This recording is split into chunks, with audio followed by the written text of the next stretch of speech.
La mujer del pasillo. Una noche de Halloween, por hacer algo de miedo, jugamos a la ouija, cosa de la que siempre me arrepentiré. La noche era fría, en el ambiente se notaba un aroma extraño, no sé definirlo con palabras. Unos amigos y yo buscamos una vieja ouija que mi familia siempre ha tenido guardada. Era de mi bisabuela, la cual había muerto cuando yo aún no había nacido, y siempre había querido conocerla. Mis amigos hacían eso por diversión, yo por un fin, puesto que quería hablar con mi bisabuela.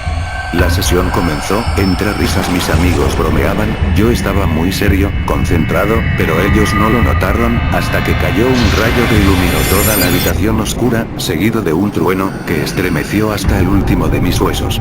Asustados por el rayo, mis amigos se quedaron en silencio, como yo, concentrándose. De repente, el puntero de la ouija comenzó a moverse.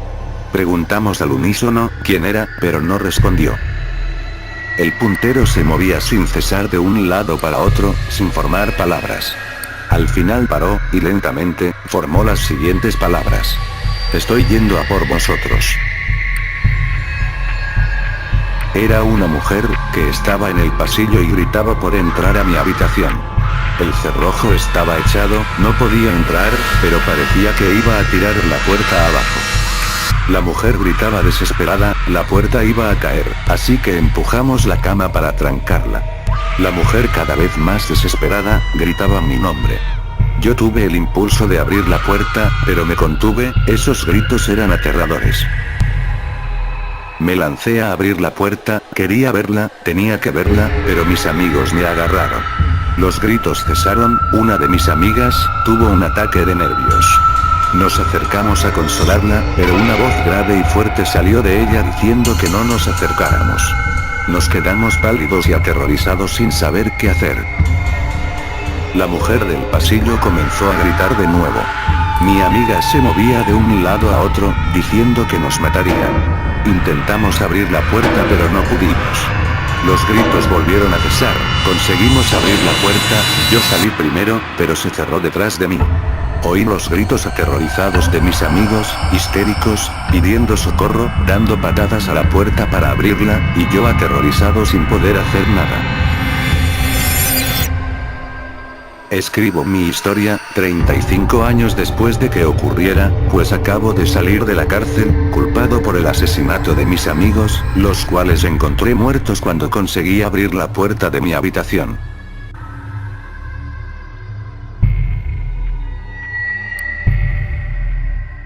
La chica de la curva. Pasaban 15 minutos de las 9 de la noche cuando Juan decidió irse. Llevaba varias horas delante de la pantalla del ordenador, sin apenas pestañear, y pensó que ya era hora de marchar a casa. Fuera, en la calle, ya había anochecido hacía un buen rato. El viento soplaba con una fuerza inusitada, como antesala de una tormenta que estaba a punto de llegar. Cerró la oficina y salió del lugar camino a casa.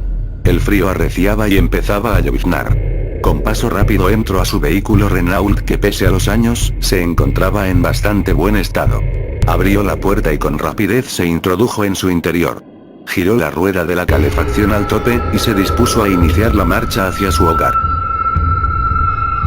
La tormenta se fue volviendo cada vez más virulenta a medida que se alejaba de la oficina. Aún le quedaban unos 50 kilómetros hasta llegar a su casa, situada en las afueras de una pequeña ciudad dormitorio. Decidió encender la radio para hacer el trayecto más apacible. Sin embargo, la grave voz del locutor de ese programa de misterio que tanto le perturbaba, inundó el oscuro interior del vehículo.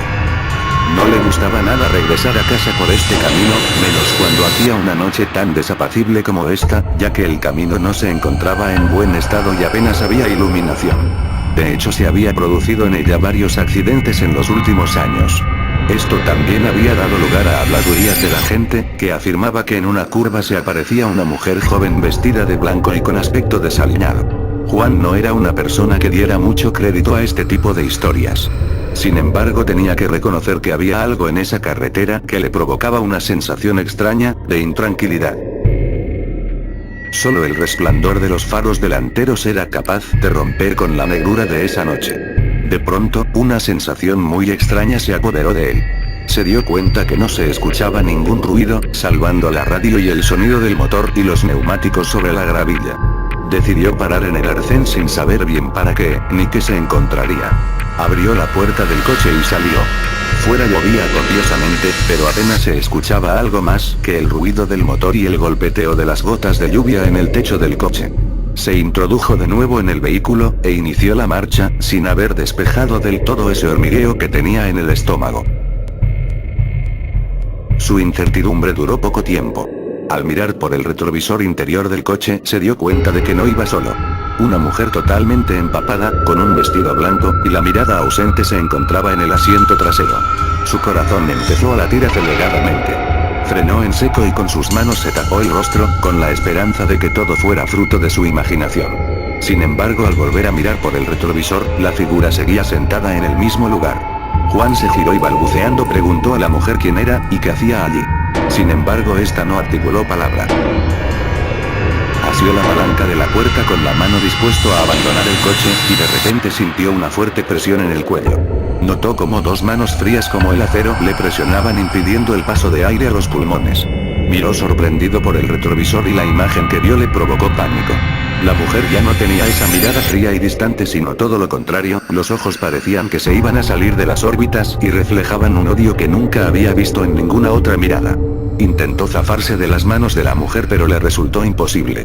Poco a poco, a medida que el oxígeno apenas llegaba a sus pulmones, fue perdiendo la consciencia, seguro de que iba a morir, pero sin entender aún por qué. Hasta que la mujer aproximó sus labios y dijo con una voz carente de expresión: nos veremos en el infierno, donde estoy desde aquella noche que me atropellaste en la curva que acabamos de pasar. ¿Lo recuerdas? Fueron las últimas palabras que escuchó.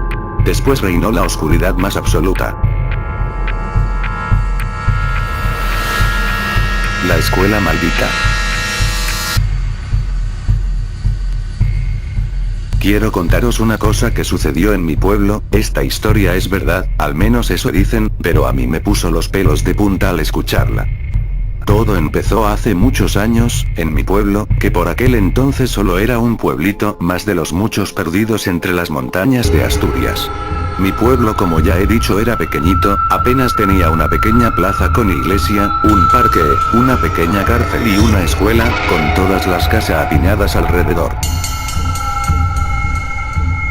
Pero aún así estaba muy orgulloso de su escuela, pues era bastante grande y estaba al alcance de todas las familias, aunque los profesores escaseaban. La profesora, una joven muy guapa y que había empezado hacía apenas un mes, puso la radio para oír el parte del tiempo, pues la clase se iba el día siguiente al monte de excursión. Pero a la mitad del parte, un hombre con voz muy grave cortó la comunicación y dio una noticia de última hora. Les comunicamos que se ha escapado un peligroso asesino de la cárcel del pueblo. Por favor, les rogamos que cierren herméticamente puertas y ventanas hasta que sea detenido.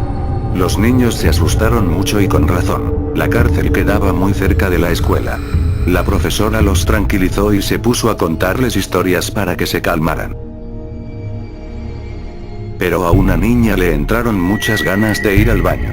La profesora, con la poca experiencia que tenía y después de lo que habían dicho en la radio, no sabía si dejar a la niña ir, pero esta insistía tanto que al final la dejó. Antes de marchar, acordaron una contraseña para saber que era la niña y no el temido preso. Cuando llegara, tenía que dar 3 golpes en la puerta y arañarla 2 veces.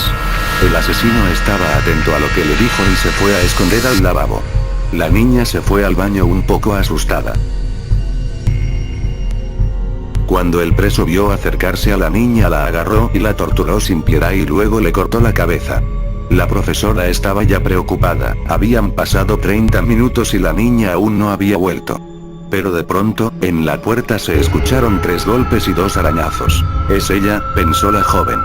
Pero al abrir la puerta, se encontró con el cuerpo sin cabeza de la pobre niña, que a la vista se notaba que fue golpeada y torturada de forma muy macabra. De un salto, el preso entró en la clase, y entre gritos de terror, dolor y sufrimiento acabó con todos los niños.